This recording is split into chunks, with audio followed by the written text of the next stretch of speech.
Hi, it's Tara. I'm back with another video. As you know, I film them whenever I have the chance, so I just do them one after the other after the other. So today I want to talk to you about something that is one of my pure delights and luxuries in this world, and this is Darjeeling tea. And Darjeeling tea used to be the quality ones used to be really hard to find in America. America is not really, as a nation, is not really tea drinkers. We're mostly coffee drinking, and I'm mostly coffee drinking too. Coffee is just easy to go type of deal. Um, Tea for me is less of an everyday beverage. You know what I mean? I know it is supposed to be an everyday beverage for a lot of people, mostly in Asia and stuff like that. But even Asians nowadays are drinking a lot more coffee. Coffee has a lot of cachet, mostly because of cafes. People like to hang out in cafes and drink coffee. It's like cool. Another thing is people like chocolate, and coffee is on the chocolatey side, whereas tea is more on the delicate side, unless you're talking about boba tea, which is then it's not something that I'm really interested in. But anyways, let's get back to the subject of why tea is less popular. Tea is kind of like frou-frou. In one way, it's like really pedestrian, like such as like when you drink iced tea in the summer with a lemon, then that's like a very casual drink and an everyday drink. It's kind of like not even fancy whatsoever. But if you're talking about the fancy tea, then you're talking about people eating like having a tower of pastries and tiny sandwiches at high tea or whatever, afternoon tea or what do you call that? And you're drinking pots of tea with your friend and gossiping or something like that at a fancy tea place. It's very frou-frou and feminine and whatnot. But yes, I'm talking about just drinking tea at home. To me, drinking tea at home is a luxury because you have to for me, I have to make time for it. And not only do I make time, but I buy like expensive tea stuff like this Heron cup that I was talking about earlier. This one, I did not get it online resale. I got it from a antique shop from someone's collection, but it's like brand freaking new. You know what I mean? This doesn't look like it's been used at all. But anyways, yeah. So drinking tea on this type of thing with like a proper pot and everything and all the setup is actually like luxury. And if you're going to make it luxurious, Lipton is fine. I like Lipton. You know, I like all types of tea mostly. But a luxury is this. So this is Darjeeling tea. Darjeeling, especially like single plantation, first flush Darjeeling tea. And yeah, Darjeeling tea has this type of gradation to it. So the longer the gradation is, generally the better the quality. And this has to do with the size of the leaf, you know what I mean? The Lipton and all of these things are called tailings. So basically they're the broken up pieces from the tea leaves. The single plantation ones, the higher the grade, the larger the leaf, like the more whole the leaf and the more delicately handled the leaf has been. And once you get to the single plantation, there's many different plantations. Darjeeling is a high place. It's near the Himalayas in the northeast of India that has this Darjeeling tea. So the tea type is named after the area that it's grown. It's called the champagne of teas. And yes, I have to agree, it is the champagne of teas. I love my Chinese oolong, yes, but there's a special place in my heart for single plantation Darjeeling teas, first flush from in India.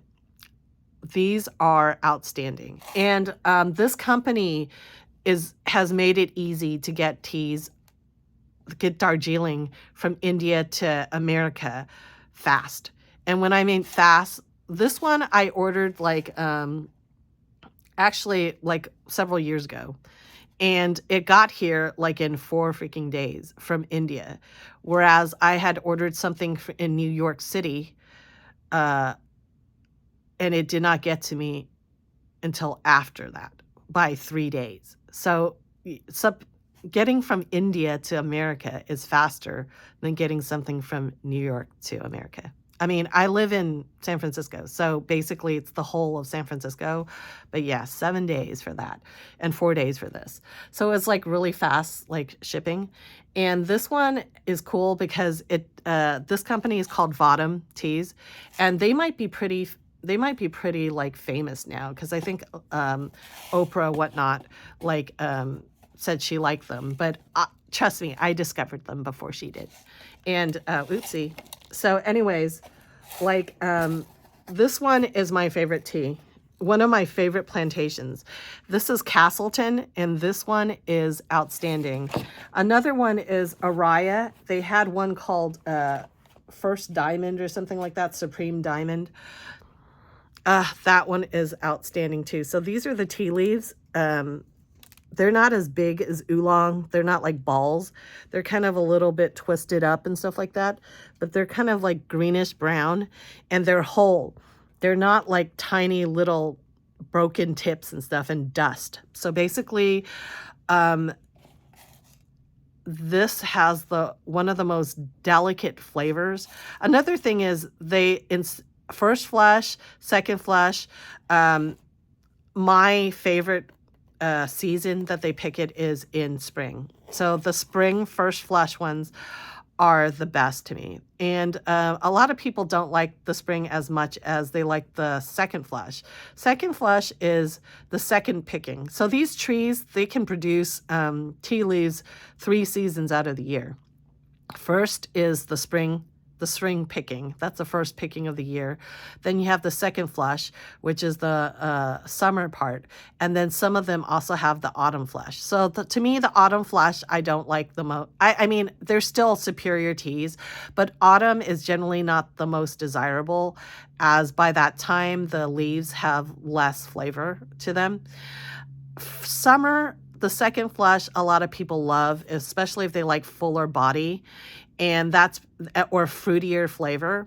So in the summer, when it's sunnier, the leaves take on a fruitier flavor, and it's like rounder and slightly sweeter. I love the spring better because I feel like it's more tannic. By tannic, meaning that it has like a briskness to it. So I like the briskness because I like an edge to the to flavor, but it gives a sort of like mouth puckering feel to it. But the best ones, like Castleton is one of those tea plantations that truly does have like one of the best like flavors. So basically they're well balanced. So basically when you get it, it comes in the box. This one has a sticker on it. So basically one of these bags, 100 grams, brews like 50 cups. And this is they tell you about the picking, the date of picking, and how to steep it and what temperature to steep it at. And basically this is like a sticker, because they give it to you in this pouch, but once you open the pouch, then it starts, you want to put it in something that is like a container or something like that, that's like airtight. So that's why they provide you with the sticker. So you can just stick it to the jar or whatever you put it in and keep it out of sunlight.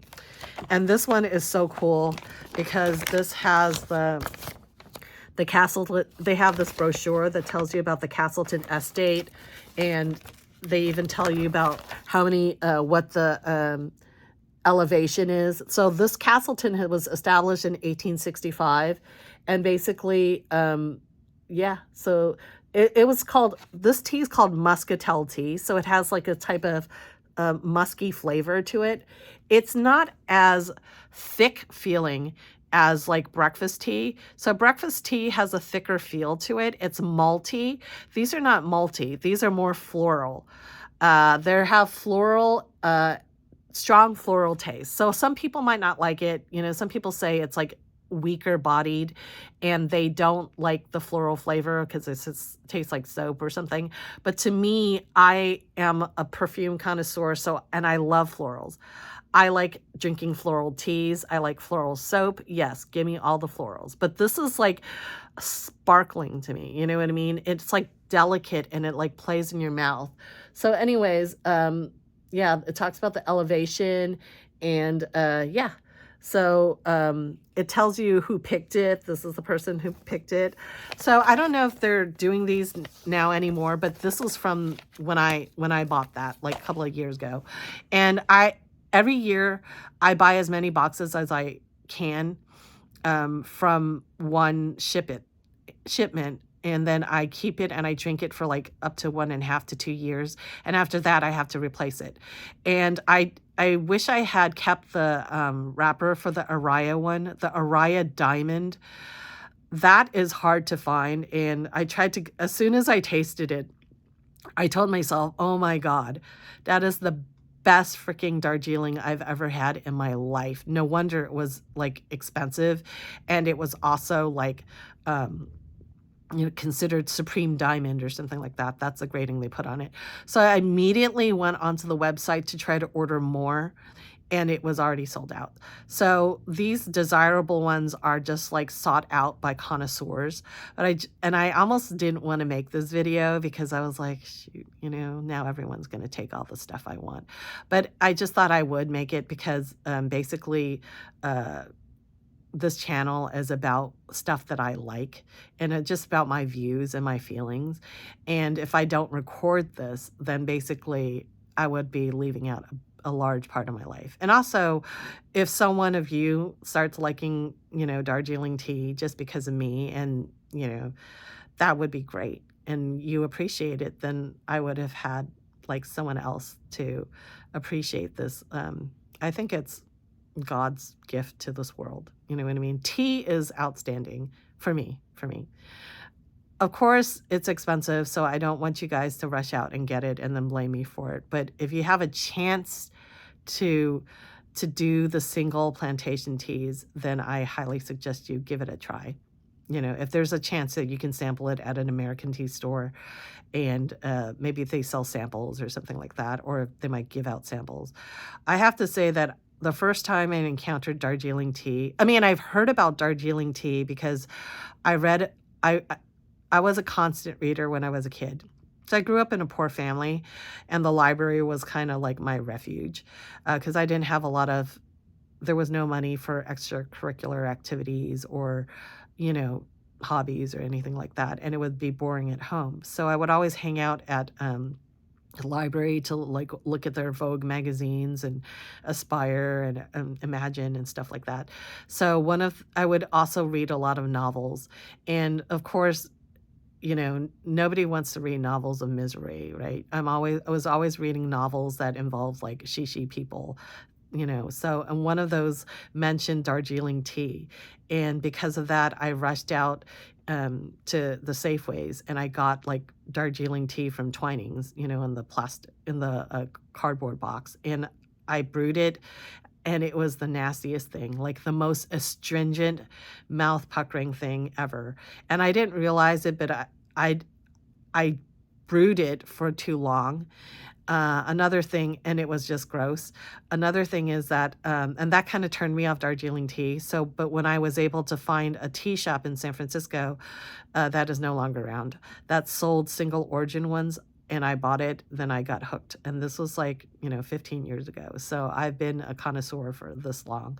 So anyways, thank you for listening to my ramblings. And yeah, give it a go. Why not try something new? I'm also wanting to go to Darjeeling, there's also hotels in these plantations areas where people in India and other people go for vacations. It's supposed to be like a shishi thing, probably from the British times, you know what I mean? But anyways, have a great day, and I'll talk to you later. Bye.